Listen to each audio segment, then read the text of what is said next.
투쟁 현장에서 좀 이렇게 뵀던 분들도 많고 또 그런 분들이 또 이렇게 전국에 또 이렇게 좀 아픈 현장을 어떤 분이 우리 고문하고 있다고 고문받고 있다고 그런 말씀도 하셨지만 또 어떤 분들은 이 암을 우리가 정확히 알아야 된다 뭐 이런 말씀도 하시고 하여튼 좀 그러셨는데 저는 하여튼 그 가덕도 신공항 앞에 그거 보면서 아 정말 제2공항보다 더 큰 규모의 더 정말 문제가 많다 생각이 들었는데 근데 더 이렇게 황당한 현실은 이게 가덕도 그 특별법에서 이거에 대해서 제대로 목소리를 낸 정치인들이 한 명도 없었잖아요. 없었고 정말 이렇게 순식간에 이렇게 통과가 되는 게 진짜 우리나라의 어떤 이 정말 현실이고 우리 정치의 현실이고 우리 권력의 현실이라는 사실이 너무나 이렇게 저런 정치인을 왜 우리가 뽑았지? 뭐 이런 생각도 들고 그렇다고 하면 우리의 어떤 시민들의 어떤 내재된 것들이 다 저런 욕망들로 좀 들끓고 있기도 하고 또 이런 것들을 또 정치 권력들이 왜곡시키고 있고 좀 이것들을 그래도 우리가 끊임없이 현장에 있다는 것 투쟁한다는 것은 이거를 변화시키겠다고 한다는 것이고 그렇다고 한다 그러면 저는 정말 저 정치 권력을 어떻게든 바꿔야 된다. 이 성장과 이 어떤 군사 중심의 어떤 정치 권력에 대한 우리의 좀 더 집중과 어떤 전략들 이런 부분들이 굉장히 필요하다라는 생각을 다시 한번 하게 됩니다. 네, 20분 안에 가급적 좀 마치도록 하고요. 저는 그 제목을 뭐 군사기지 위협은 공기처럼 제주를 떠돈다 이렇게 잡아봤는데 오면서 제가 그 공항에서 비행기에서 그러니까 시사인을 좀 봤는데 뭐에 대해서 다룬 기사냐면 그 폐기물, 산업 폐기물, 의료 폐기물에 대한 그 기사였어요. 근데 지금 각 그 전국의 지방들, 특히 지방들이 이 폐기물 문제로 정말 뭐 묵살을 앓고 있는데 이 폐기물의 문제가 결국 이 수도권의 이 쓰레기들을 다 지역화시키고 외주화시키는 이게 또 에너지의 외주화와 맞닿아 있고 또 이런 군사기지 같은 것들이 지금 서울 안에 있던 서울에 없잖아요. 지금 군사기지들이 다 이렇게 지역으로 좀 가버리고 결국 이러한 이렇게 모든 이 정말 배설물들이라든가 이런 것들을 정말 인구가 적고 이제 막 이렇게 고령이고 막 이런 분들이 있는 곳에다 이렇게 좀 막 이렇게 투하하는 이런 현실이 다시 한번 오늘 또 그 군사기지 얘기들을 들으면서 아까 막 성주라든가 제주라든가 군산이라든가 평택들이 결국은 다 이게 수도권이 아닌 것들인 것이고 이런 문제들을 다시 한번 좀 직면하게 됩니다. 네, 저는 그 제주에 대해서 좀 얘기를 하고 싶고 사실 뭐 제주에 대한 문제는 저보다 저희 최석희 선생님이 완전한 전문가시인데 저는 그냥 이렇게 그 정당으로서 제주의 여러 가지 문제들을 좀 다루는데 거기에서 또 이 어떤 게 군사기지 문제 그리고 평화의 문제를 한번 이번에 뭐 요청을 받고 좀 정리를 좀 해봤습니다. 그 깊이는 저는 최성희 선생님이 깊이보다는 좀 더 어떤 개괄적인 그런 측면에서 좀 소개를 시켜드리려고 하고요. 사실 제주에 대해서는 아까 말한 것처럼 그 각 지역들이 어떤 그 수도권의 어떤 배설물들을 처리하거나 아니면 굉장히 기능적인 어떤 그 주변화된 역할들을 좀 맡고 있다라고 말씀을 드렸는데 제주 같은 경우는 어떤 역할들을 맡고 있을까? 예전에 그 4.3이 있었을 때는 빨갱이 섬으로 낙인 찍히면서 너네 빨갱이 타면 이렇게 된다라는 어떤 표본화되는 좀 이러한 그 어떤 상징으로서 좀 작용을 했다 그러면 그 이후에는 어떻게 관광지 그 지역 안에서 굉장히 우리나라에서 좀 소비되는 관광지의 역할 더불어서 어떤 그 정말 전략적인 요충 제한에서 어떤 군사기지 역할들을 계속 제주가 담당해 왔다고 생각을 합니다.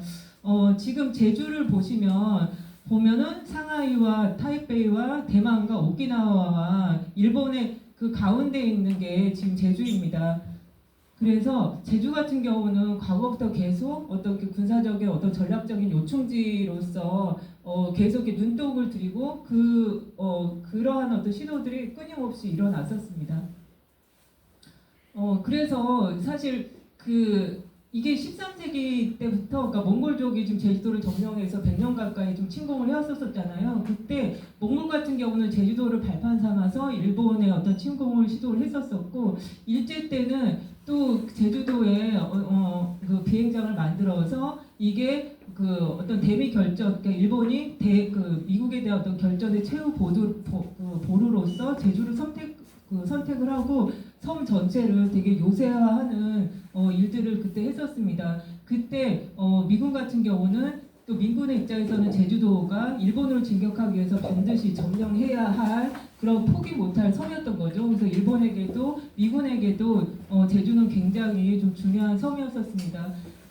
이런 것들을 저희가 또 이렇게 문서상으로도 좀 이렇게 확인할 수 있는 게 1949년에 유엔 한국위원단 어떤 보고서에 따르면 제주도가 대한해협 남쪽 그리고 일본의 남부, 중국의 북부 해안 이 중심에 위치했기 때문에 전략적 중요성이 굉장히 명백하다라고 했었었고 그리고 이승만하고 장제스 회담에서도 장제스 측이 제주도에 대해서 뭐라고 말을 하냐면 중국 본토를 공격할 세계의 전투 폭격기 비행단이 주둔할 공군기지를 제주도에 설치할 것을 제안한 바가 있습니다. 그만큼 제주도가 중국 본토에 대해서 어떤 공격을 하기에 가장 최적화된 그런 입지라고 지금 지속적인 어떤 파악이 있었던 것이죠.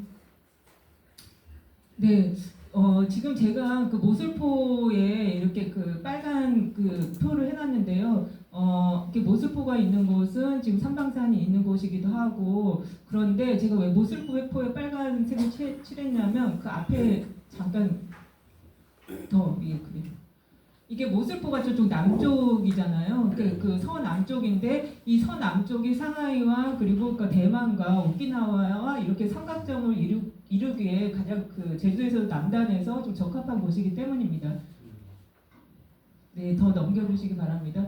그래서 이 모슬포 같은 경우는 제주도에서도 좀 군사기지가 계속 군사시설이 계속 설치됐던 곳인데요. 그래서 한국전쟁 때 육군 제1훈련소가 모슬포로 옮겨왔습니다. 그래서 국방부 군사시설 같은 경우도 제주도에 설치가 되고 그리고 이곳에 그 알뚜르 비행장, 일제 때 만들어진 알뚜르 비행장이 미군에 의해서 계속 좀 사용이 됐었습니다. 이때 제주의 청년들이 그때 해군에 되게 많이 지원을 했었거든요. 이건 한편으로는 이게 4.3 이후에 나는 이게 어떤 빨갱이라는 어떤 낙인에서부터 빨리 벗어나기 위해서 빨리 이렇게 군대로 들어간 이런 측면들도 있었는데 이때 제주에 주둔하던 해병부대에서 단기간에 어떤 기초교육을 받고 빨리 그 해병대에 좀 들어가서 전선에 바로 투입될 수가 있었습니다.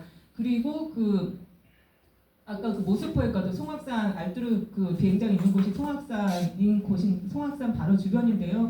거기에는 또 중공군 포로 수용소까지 설치되면서 이 지역이 다 군사도시로 좀 팔방금 됐었습니다. 이후에 어떤 미군기지 같은 경우도 거기에 좀 있었고, 1958년까지 미군기지가 설치된 바가 있었고, 그 이후에는 이렇게 미군의 어떤 제주 휴양소로 좀 사용되기도 했었던 곳이 아까 모슬포였습니다.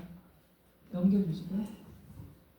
그런데 이 모슬포가 좀 그렇게 알뚜르 비행장이 있고 또 거기는 다 이렇게 지역 주민들 땅을 수용해서 어떤 군사용 어떤 땅으로 계속 남아 있었었는데요.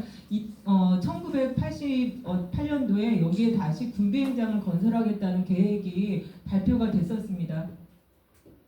그래서 그때가 195만 평, 송악산 일대 195만 평이었는데 여기에 군사시설 보호구역으로 확정하면서 군 비행장을 비롯해서 군사기지 건설 계획을 수립을 했었습니다. 하지만 이때 송악산 대정에 계신 어떤 지역 주민들과 전 도민들이 1년여 동안 반대 운동을 전개를 했습니다. 그래서 결국은 이 모슬포 군사기지는 막아낸 바가 있습니다. 군비행장 계획은 좀 막아낸 바가 있었는데요. 이 모슬포 지역이 왜 이렇게 군비행장을 하려고 했냐면 이게 대한민국 아까 최남단 지역이면서 중국과 가장 가까운 거리에 위치하고 있습니다. 그리고 태평양 연안에 인접해 있고 주변에 송악산이라든가 단산이라든가 이러한 곳들이 있고 또 천연항이나 화순항이 있기 때문에 또 최적의 어떤 전략적인 요충지로 지금 군에서는 보고 있는 것입니다.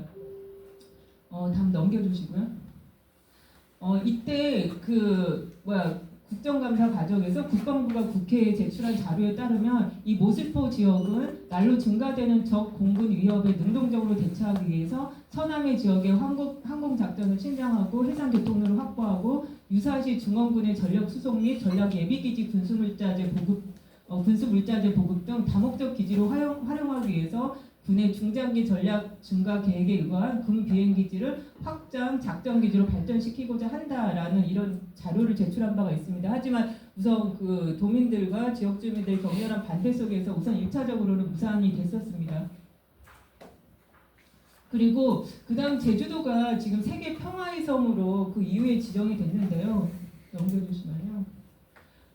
이 평화의 섬이라는 것은 뭐 사상이라든가 좀 여러 가지 좀 제주가 갖고 있는 아픔들을 조금 더 긍정적으로 좀 발전적으로 전개시켜 나가는 과정에서 좀 제주의 학자들이 좀 이렇게 평화의 섬에 대한 아이디어를 좀 제시를 했습니다. 그리고 지금 2005년에 그 노무현 정부가 제주도를 세계 평화의 섬으로 좀 지정을 했습니다. 여기에 따르면 제주도가 한반도와 동북아 좀 세계 평화의 중심지로 자리매김하면서 동아시아 외교의 중심지로 거듭나고 국제적인 분쟁을 예방하고 또 어떤 평화 메시지 연구지의 어떤 중심적인 역할을 좀 맡게 된다라는 어떤 의미, 굉장히 뭐 긍정적인 의미로 뭐 세계 평화의 섬이 굉장히 좀 화려한 언어들로 좀 지정이 됐었습니다. 하지만 이 세계 평화의 섬이라는 이 메시지는 그 이후에 굉장히 좀 오염이 되게 되는데 이게 그 당시에 또 제주도는 국제 자유도시 특별법이라는 것이 좀 제정이 되면서 이게 발전 논리와 같이 좀 이렇게 그 결합이 되기 시작하는 것입니다. 그러면서 사실 평화라는 말은 어느 순간 제주에서는 굉장히 뭐 그린워싱처럼 굉장히 어떤 오염된 그런 언어가 좀 되어버렸습니다. 다 아시다시피 지금 그 제주 해군기지 건설 싸움은 다 아시고 계시겠죠. 그래서 2005년도에 아까 세계 평화의 섬 지정이라는 게 있었지만 2000년대에 들어서 이미 세계 평화의 섬 그게 지정이 되기 전에 제주 해군기지 건설에 대한 어떤 계획들이 좀 있었었고 2005년 4월에 해군이 제주 해군기지 추진 기획단을 좀 구성을 했습니다. 그리고 2006년에 제주 해군기지 건설 해군 전략기지 건설을 공식화했었고요. 아시다시피 10년에 걸쳐서 많은 좀 전국적인 어떤 투쟁이 있었지만 결국 해군기지는 2016년에 좀 완공되게 됩니다.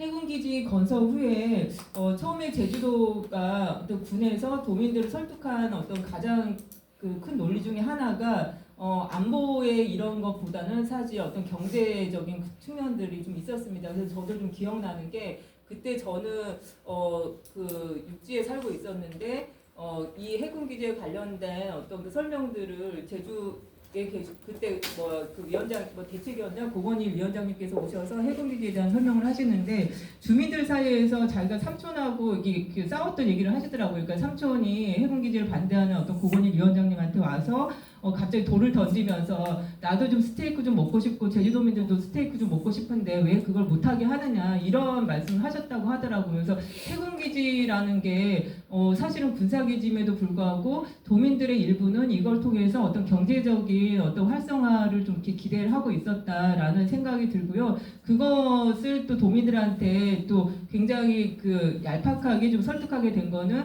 이거는 그러니까 100% 군사기지로 쓰이지 않고 그러니까 민군 복합항으로 쓰일 것이다. 그래서 크루즈 같은 것들이 한편에 들어오면서 제주의 관광 사업도 굉장히 활성화시킬 것이다. 이런 논리들을 가지고 도민들을 설득을 했고 도민들은 또 그 한편으로 어떤 건설 경기라든가 이런 부분들이 활성화될 것이고 그 이후에 어떤 관광 산업이 활성화될 것이라는 기대를 사실 강정 해군기지에 대해서 좀 이렇게 그런 욕망들이 좀 같이 투영된 바가 좀 있긴 있습니다. 하지만 해군기지 건설 후에 보면은 사실은 이건 명백하게 어떤 군사 기지로서의 어떤 기능들을 좀 계속 했었는데요. 보면 그러니까 미군 해군에 핵잠수함이 계속 들어온다거나 아니면 지금 연합 훈련들을 하는 과정에서 중요한 어떤 기점으로서 역할을 좀 하는 과정들을 저희가 해군기지 건설 후에 쭉 보게 됩니다.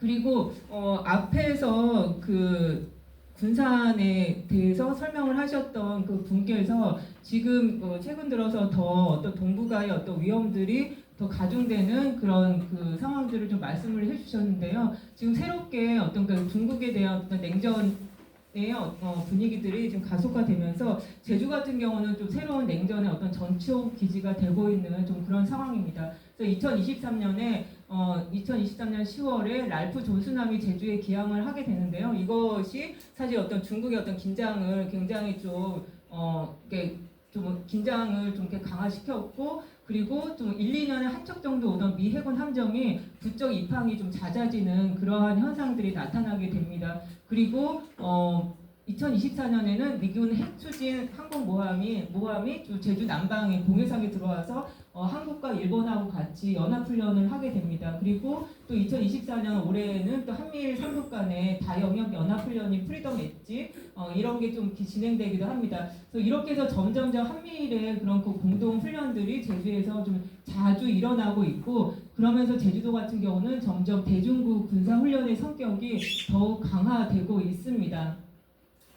이러한 그 모습은 이제 제주 같은 경우는 어떤 중국과의 어떤 긴장이 격화될수록 제주 해군기지가 점점 그 제주 해군기지가 있는 제주도는 더 어떤 게 위험에 처해 있다라고 좀 볼 수 있을 것이고요. 네, 다음으로 좀 넘겨주시기 바랍니다.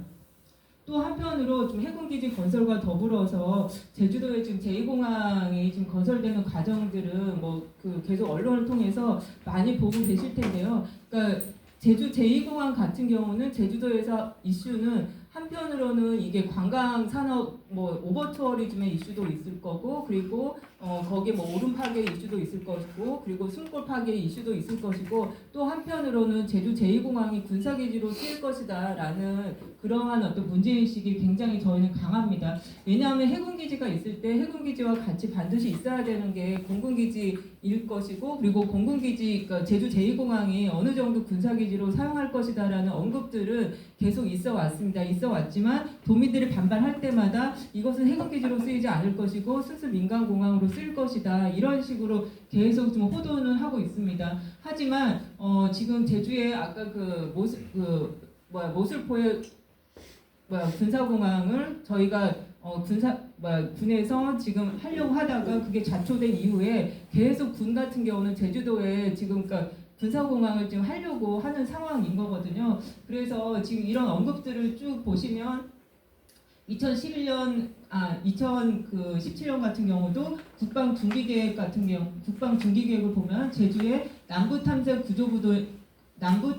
구조부대를 착수할 것이다, 이런 계획이 좀 반영돼 있기도 하고요. 그래서 국방부가 공군기지 입지 선정을 위한 용역비를 좀 책정하기도 합니다. 하지만 제주도민들이 엄청 좀 그때 국회의원들도 같이 반발하고 하면서 이게 예산에 반영되지 않았습니다. 하지만 여기에 2,951억이라는 그런 돈이 제주의 남북 탐색 구조부대를 건설한다고 명시돼 있고, 2020년에 또 국방 예산에 기본 설계 용역비 1억 5천만 원이 2019년에는 좀 책정된 바가 있습니다. 그래서 저희 같은 경우는 제주 제2공항이 단순하게 민간공항으로서 활용될 것이 아니라 지금 강정희 해군기지와 더불어서 군사공항으로서 활용될 것이 굉장히 분명하다라고 보고 있습니다. 그리고 최근에는 제주의 또 우주 클러스터 산업을 지금 오영훈 도지사가 제주의 어떤 첨단 산업으로서 우주 클러스터 산업을 육성하겠다라고 지금 하고 있거든요. 그래서 지금 제주 같은 경우는 지금 오영훈 도지사의 어떤 첨단 산업 유치 계획과 맞물려서 굉장히 빠른 속도로 하나가 우주 위성 공장을 좀 짓는 것과 더불어서 다른 위성센터가 좀 국가 위성 운영센터가 좀 들어오는 것과 함께 위성 관련해서 여러 가지 지금 산업들이 지금 들어오려는 준비가 굉장히 빠른 속도로 행정적으로도 좀 진행되고 있습니다. 하지만 저희가 거기서 좀 특이하게 봐야 될 것은 뭐냐면 지금 그 중간에 보면은 안보 관련해서 우주 안보 업무 규정 정부 개정안을 보면 사실 국가정보원이 우주 분야의 안보 강화를 목적으로 국가 우주 안보 센터를 신설하게 되고 위성 자산 등의 안보 관련 우주 정보를 수집하고 작성하고 배포하는 업무를 맡게 되고 그리고 위성 자산 등의 안보 관련 위협에 대한 대응 및 보안 업무 등을 담당하면서 국가 위성 운영센터의 우주안보 업무를 수행하게 됩니다. 근데 이 국가위성운영센터가 바로 제주도에 2022년에 지금 들어섰습니다. 이게 제주 도유지에 지금 들어섰고요. 이렇게 해서 국정원이 이런 그러니까 위성을 통해서 위성 자산들을 이렇게 본인들이 다 핸들링하게 되는 그런 규정상 업무 규정상 그런 권한을 좀 갖게 된 상황인 거고 그런 상황에서 하나의 위성 공장이 지금 제주도에서 지금 공사를 하고 있고 그리고 지금 컨택이라는 업체, 그러니까 위성 영상을 수신하고 처리하고 분석하는 업체인 컨택이 지금 제주도에 지금 뭐 그 아시안 스페이스 파크라는 이런 걸 좀 조성을 하고 있고 이게 또 제주도는 좀 투자 진행지구로 좀 선정을 한 상황입니다. 그리고 지금 하나가 또 위성 공장을 짓고 있는 그 부지에 또 위성 발사체를 개발하고 제조하는 업체인 페리지 에어로스페이스가 다시 또 제주도와 업무 협약을 지금 맺고 있는 상황입니다. 그래서 지금 제주도 같은 경우는 아까 그 제주 제2공항이 지금 군사공항으로 쓰일 그런 위험성과 더불어서 지금 하나와 그리고 그 관련된 어떤 위성 산업들이 지금 첨단 산업이라는 어떤 미명하에 지금 굉장히 빠른 속도로 행정적인 절차들을 지금 추진하고 있고요. 그리고 이러한 위성 산업들이 제주도민들에게는 이게 굉장히 첨단 산업으로서 좀 이렇게 호도되면서